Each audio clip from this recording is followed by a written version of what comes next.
இந்த பொதுஜனம் என்ன செய்திருக்கிறார் என்று பாருங்கள். ஒரு 10 சென்ட் அளவில் ஒரு ஃப்ளாட் வாங்கி வீடு கட்டி குடியிருக்கிறார். அதற்கு அருகில் ஒரு 5 சென்ட் ஃப்ளாட் வாங்கியுள்ளார். இந்த 10 சென்ட் ஃப்ளாட் வாங்கியுள்ள இடத்தில் கட்டியுள்ள வீட்டின் கழிவு நீரை கொண்டு வந்து அருகில் உள்ள தன்னுடைய சொந்த இடமான அந்த 5 சென்ட் இடத்தில் கொண்டு போய் விடுகிறார்.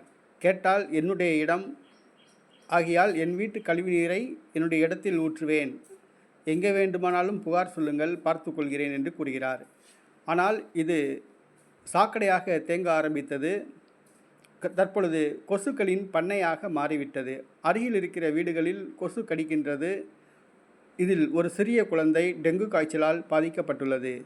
மாநகராட்சியிடம் புகார் தெரிவித்துள்ளோம். அவர்கள் முறையாக வந்து விசாரித்து 30,000 ரூபாய் அபராதம் கட்ட சொல்லி கடிதம் கொடுப்போம் என்று கூறியுள்ளார்கள். ஒருவர் செய்கின்ற செயலால் மற்றவருக்கு எவ்வளவு பெரிய பாதிப்பு என்பதை பாருங்கள். டெங்கு ஒரு ஆட்கொல்லி நோய், ஒரு உயிர்கொல்லி நோய். ஒரு 2 வயது குழந்தை டெங்கு காய்ச்சலால் பாதிக்கப்பட்டுள்ளது.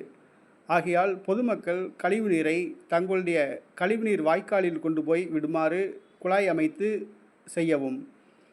பொது இடங்களில் வெட்ட வெளியில் கழிவு நீரை பாய்ச்சினால் கழிவுநீர் சாக்கடையாக மாறும், கொசுக்களின் பண்ணையாக மாறும்.